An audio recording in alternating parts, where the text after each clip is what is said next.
ในลำดับถัดไปค่ะดิฉันขอเริ่มเลยนะคะจะเป็นการแสดงปาฐกถาเปิดในหัวข้อ Predicting the Unpredictable for Resilient Transformation ค่ะโดยศาสตราจารย์เรเน่ โรเบก Director of Chair for Foresight Innovation and Transformation ประจำ EdTech Business School ประเทศฝรั่งเศสเรียนเชิญค่ะครับผม For the next session we are privileged to have an exceptional speaker like Professor Rene Robin.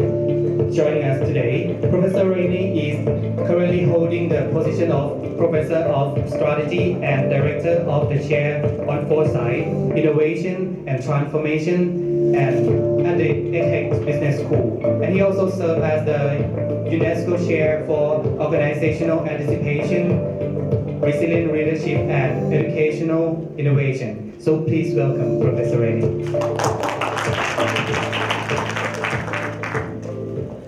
It's a great pleasure to be here with you, and I'm deeply honored that I can kick off this discussion here today. It should be a discussion, so obviously I will have some slides for you also, but we'll be opening for question already now, and it's really trying to set the stage for a full day of discussing about how can we build resilience, what is it holding us back, what can we personally do, what can we do as organizations, and what can we do as an economic system to be more resilient. So let me share some thoughts with you about where I'm mentally coming from. Just too far away maybe from the transponder. So when you think about us as a research chair, then we're some 12 people who are primarily in the private sector. So we're working with companies to work out how can they make strategy under uncertainty, how can they plan about new business fields. We work with companies from different sectors, and we're increasingly also working with the public sector, which for many of the large transformations which we have ahead, we need to work together. So this forum here is also a very important one to have this dialogue. As many other dialogues like this, we also have a big collaboration with the World Economic Forum, which is next week also in China, where the private and the public sector come together to work and plan towards more resilience and tackling the challenges we have ahead of us. Now, as a chair, our mission is to help organizations be better prepared. And throughout my talk, and maybe also throughout the reflection today, I want to invite you to reflect on your own organization and ask yourself, what is tying me to the present? What is tying me to the past? And what is linking me towards the future? In many organizations we work with, we realize that there's a lot which is tying us to the past, there's a lot which is tying us to the present, but we are lacking a nervous system directed at the future. So that will be a bit of a recurring theme. If you don't know the EdTech Business School, we're part of the French Grande École system, also leading business school in Europe and a very international one. So we also try to bring the debate about how we across the globe work together into the classroom, and we do that also through a lot of interaction with the industry and also with the public domain. Now, to kick us off in this question about resilience, I brought with you one further. That is one back, in the other direction. I brought with you this picture. I don't know if any of you knows this movie. It's a movie called WALL-E. It's a dystopian future where most of humanity have left the planet Earth, and there's only a few robots left back who are stacking all the rubbish we left behind and we produced over many years. So this kind of dystopian future is something which I would like to use to trigger our mind to think about Well, what are actually the parts of the organization we are in, but also what is the part of the economic system in which we are, which we need to transform radically. And if we're going on the next slide, I think I'm going to give you this one back, yeah? And I'm going to use you as my clicker. Has anyone here in the room heard about an organization called Cartera? It's a really interesting, fast-growing unicorn, particularly for some years. So if you go to the next slide, you're seeing the incredible rise of this organization. It's a company founded in the US with the idea of making a revolution, creating a revolution in an industry sector which we all rely on to create resilient futures, and that's the building sector. If you think about where we can cut CO2 emissions, where we can gain a lot of productivity, well, that is the building sector again. Building sector, around 40% of CO2 emissions are linked to building and then operating buildings. When you think about how you can then in this building sector transform, then it seems very, very difficult. It's also a sector which for the last 40 years had almost no productivity gains, because building buildings is still very much a project and not a product where we can use industrialization to help us. And Cartera wanted to change all of that. They said, we're going to industrialize this sector, we're going to build at scale because we're building off-site, and with that we can bring the productivity gains which we have enjoyed in so many other industries also to the building industry. They expanded very fast. One thing they also noted is that they need to transform the value chain. The value chain in the building sector is extremely fragmented, from the people who are owning the land to the people who are then developing the property, the ones who are building it, the ones who are later on running either then these buildings as a service or then further selling them. So this company integrated very fast, they grew very fast, they also have a development arm. And then if you click one further, then you see that from 2018, so if you go on the next slide, we see how all this is crumbling down again. Now, one could be tempted to believe that this is something which we cannot avoid. We have maybe a building sector which cannot be transformed, which would be very sad news, as I said, also for us as a planet, because we need those productivity gains, we need to create more livable and affordable places for all of us to live and work. And the good news is that the story of industrialized building and construction is not ending here. So if you go on the next slide, I would like to talk to you about a company which transformed in a very much the same way the industry around them. It's a German company called Goldbeck. It's a family-owned company. And if we look at the next slide, we see that they have developed very differently compared to Cartera. Cartera was also supercharged with a lot of external funding. The SoftBank Vision Fund heavily invested, also heavily lost on that investment. Goldbeck has been very much bootstrapped. So if we go on the next slide, we see the remarkable development over many years. It's a company which has some family roots in being a steel production company. They then went into building for obvious reasons, because there's a lot more growth to be had, and they build step by step. It's the second generation which you see there. It's two brothers. I don't know how it is with your siblings, but I have also a brother. I could not imagine to run a company together with my brother, but these two brothers, they actually go along very well with each other. They have also very different profiles. So Uwe, which you see on the left-hand side, is the CFO. The COO is really controlling the organization, while Jan Hendrik on the right-hand side is really the innovator, is the one who is conquering new markets, thinking how to run the business model differently. So a very interesting dynamic also here with the CEO team, actually, which we have here. But what you see in 2007, that this is an inflection point where they have really worked out how to build buildings as a system.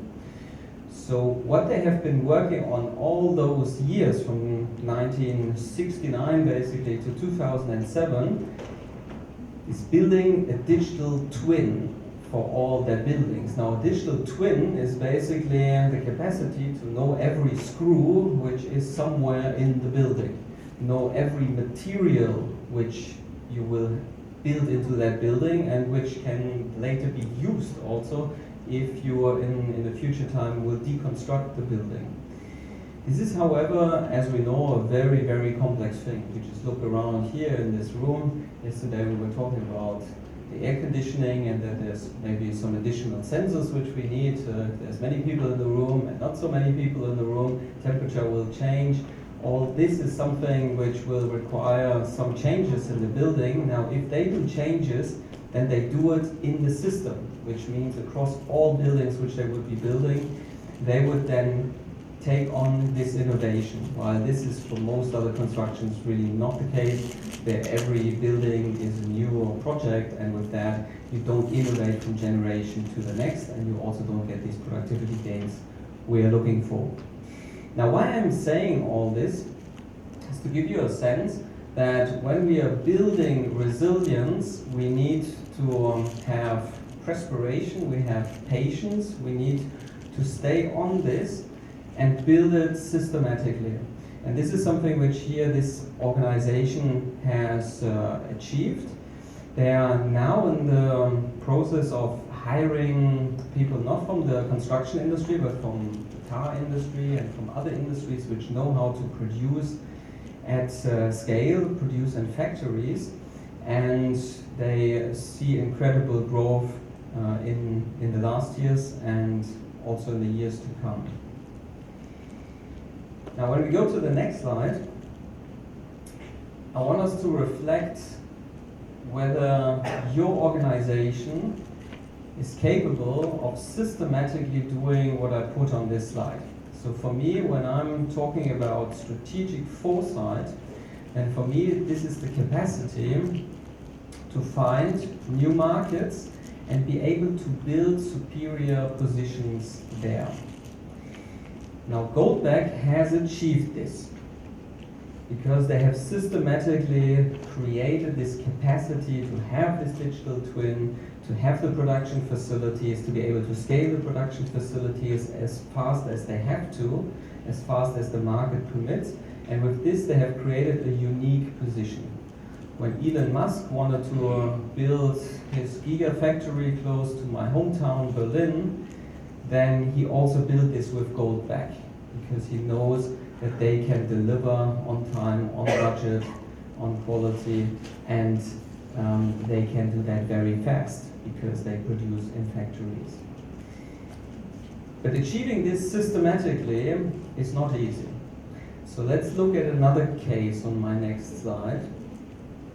If you're thinking about electric mobility, many think about Tesla, many think about Chinese companies, but one of the earliest pioneers in electric mobility was also this company. And what I find particularly fascinating about this is when you think about electric mobility, many things change. Also that the barriers to entry into this market, they are dramatically lowered because the complexity of an electric car is much lower than the complexity of an internal combustion engine car, so you don't need these deeply integrated value chains anymore. But what's also changing is you bring much more weight into the car through the batteries. So what BMW very early understood, and we're talking about the 1990s here, is that whenever we go into electric mobility, we need lightweight. And this is something which car companies are not very good at doing. They're building with steel, they're building with heavy material. So what BMW in the 90s, for instance, did is that they bought a company building lightweight planes. It's a very interesting move because not many companies are capable of building lightweight. Today you could maybe also go to the wind turbine industry or other industries like that, but this is what we call a bottleneck capability. So to build this superior position in the market of the future, you need to work out very early what will be my bottleneck capabilities.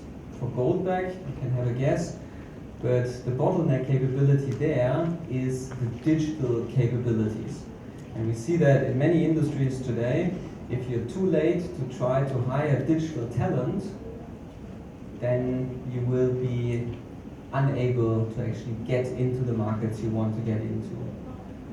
So this early understanding about what are my bottleneck capabilities is something very important to think about.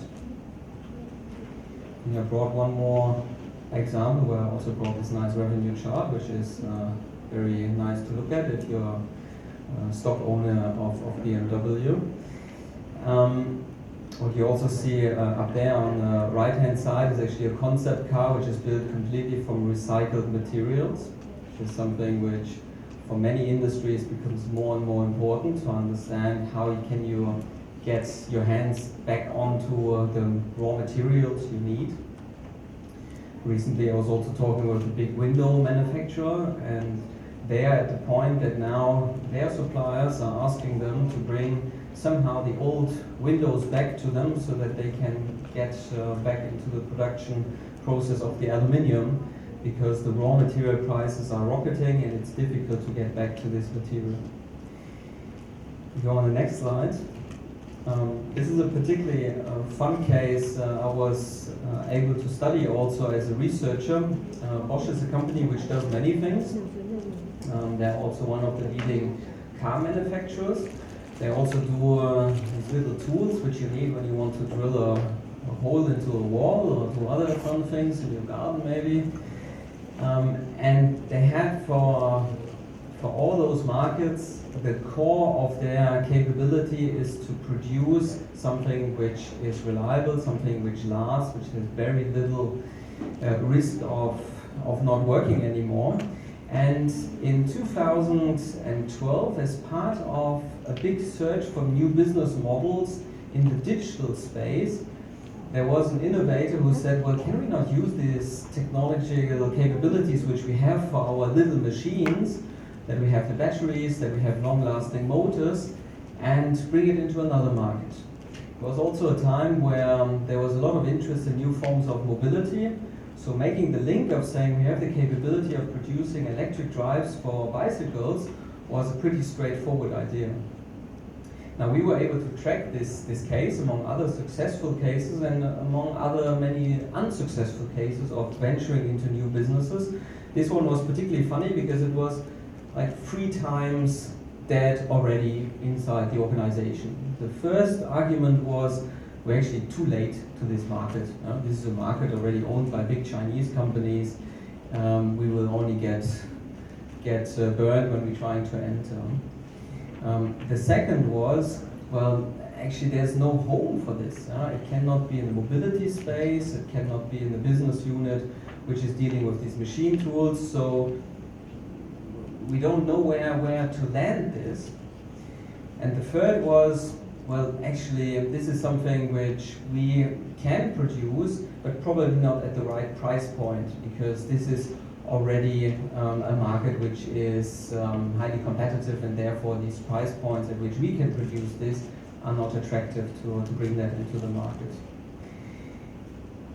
So I said this project was 3 times dead, and yet these innovators, they kept pushing internally up to the point that they actually brought a prototype to the then CEO of Bosch to his home and said, we want you to write this. Before we kill this, you need to make at least one last lap with this. And the CEO was an enthusiast of two-wheelers, so he is a motorcyclist, and he's also a racing cycle enthusiast. So he was writing this and he said, this is so great, we need to do something about it. And the story where it is standing today is that in the premium market, Bosch has an extremely strong foothold. They are making around 4 billion in revenues every year with this. and with that created a highly interesting new pocket of value. It's also 70 billion company, so it's not that they replace all the other revenues, but it would be very sad to not have received this 4 billion. And I think I'm particularly keen of sharing this little story with you because this is what we experience in many organizations. When you are entering into the new, there's many reasons, including good reasons, to not pursue this opportunity. And yet many of those markets which you then not enter, they become very, very attractive. And here, after convincing the CEO, the entrepreneurial push was there and enabled then this success. So this is what in my life I'm fighting for. So if we go on the next slide, I want to share with you what I call the six principles to work as a foresighter. Now, the first is particularly important when we talk about resilience, is that we need to first focus on where we want to go, what are the ends. We often get too early into discussions about what can we do before clarifying where we want to go. The second principle is that we need systematically to ask ourselves is what has been driving our business in the past also going to drive our business going forward, or what are other drivers which we need to become conscious about and which we can leverage on. The third, and I like this very much, is challenging dominant logics. As a good German, I started my career in the car industry, and I still remember that I was working in the electronic strategy at that time, and all of us in the electronic strategy were convinced that touchscreens will enter the car eventually. But we had about 10,000 engineers against us. They said this will never happen because you have too much temperature differences, it's too difficult to operate a touchscreen in the car. Because you know the end of the story now, but the importance of challenging whether what has been true in the past is also going to be true in the future is very important. We need to build this peripheral vision. Peripheral vision means that we can look around and that we can see also signals which we otherwise would not detect as part of our normal scanning in our business. It's about also collaborative interpretation, and that's something I've been growing more and more conscious about. First, I started my career as somebody who was very keen about the analysis, and when I worked things out, then I was already very happy. Today, I understand that if you want real change in an organization, you need to bring people onto this journey, that you can co-own the change. So enabling this collaborative interpretation is very important. And one thing which is, in a way, maybe the most paradoxical is that we need to get interested to find uncertainty. And there's two explanations for this. First is when you're in a market where all the information is on the table, where none of these uncertainty elements are still there, then you're also not making any profit because all the other companies have the same information, and then basically the saturation will mean that this is not a very attractive market to be in. The second is that uncertainty breeds opportunity. And this is something which for large organizations, for the majority of the business, you try to get uncertainty out of the equation. But when you seek innovation, then you need to go where there is still uncertainty around. So this is something which is not easy to embrace as a principle, but a very, very important one. So we go to the next slide. What we have been doing over the years is that we regularly benchmark organizations. There's also a new benchmarking study which we're conducting right now, which also for you is an opportunity to join. I'm coming back to this later. And what we are seeking is to understand what are the systematic ways that organizations can build a nervous system directed at the future and profit from it. So how do we translate future insights into value? And we like to talk about this in three phases. The first phase is the perceiving phase, where we need to make sure that we have this peripheral vision. Then we have as a second phase the prospecting phase, which is not an easy one. This is the phase where you take your colleagues on a mental time travel, where you're capable of saying, well, how could our market look in 5 years' time?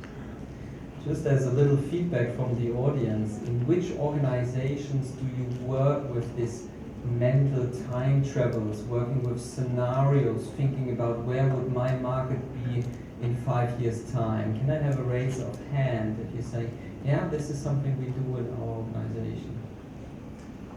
There's one hand, 2 hands, 3 hands, 4 hands, 5 hands, very good, 6, 7. And you also identify the people you want to talk to in the coffee break in this way. So it is something which can be the source of an incredible increase of value if that enables you to move together, to become active together. So what you see also on this chart is that we have this probing phase, which is something which for me is the most important enabler of real action, that you start investing, that you start being there in new markets. There can be venture investments, that can be internal incubation, but this is where you can really train this entrepreneurial instinct into a large organization. You can also think about this as a circular activity, that you continue doing this year by year, and once you come back from probing, well, that will also inform very much how you perceive the market and will make it very tangible. So this is part of the things we're interested in our benchmarking activities. And when we judge this overall, then we categorize organizations into different capability levels. The best is to be a vigilant company, and on the next slide, we'll be seeing what that also means for you as a value creation activity. So it's not easy to find the impact of foresight activities because you need to wait some time. When we look at these figures here, it's coming out of a 7-year longitudinal study we did, where in Tier 0 we assessed the future fitness level of these organizations, classify them in vigilant, neurotic, vulnerable, and in danger. And then essentially we wait 7 years. We also traced for these organizations what are the activities they did, and we're particularly interested in what we call the meaningful strategic moves, which are defined as activities you do which are markedly different from what the rest in your industry is doing. You probably all have experienced this in your own organizations, in your own industries, where you have a tendency of copying each other, and with that having very similar business models, very similar strategies. And only few companies, and among those we can single out here these vigilant companies, they're capable of making up their own mind and potentially finding a strategy which is then unique, which is then creating a monopoly or market of one situation for them. And this is what is driving both profitability and market capitalization growth. Go to the next slide, which is already my last one. There's maybe a thank you slide afterwards. But these key takeaways I would like also to propose for our discussion later on. There's a couple of things which we need to remember when we leave this room. The first one is that foresight should never be confounded with the crystal ball, with trying to predict what the future will look like. Foresight is always about getting prepared. This is why also scenarios are useful and not something which will hinder decision making, because you say now it's even more clouded, or tell me what's the most likely scenario.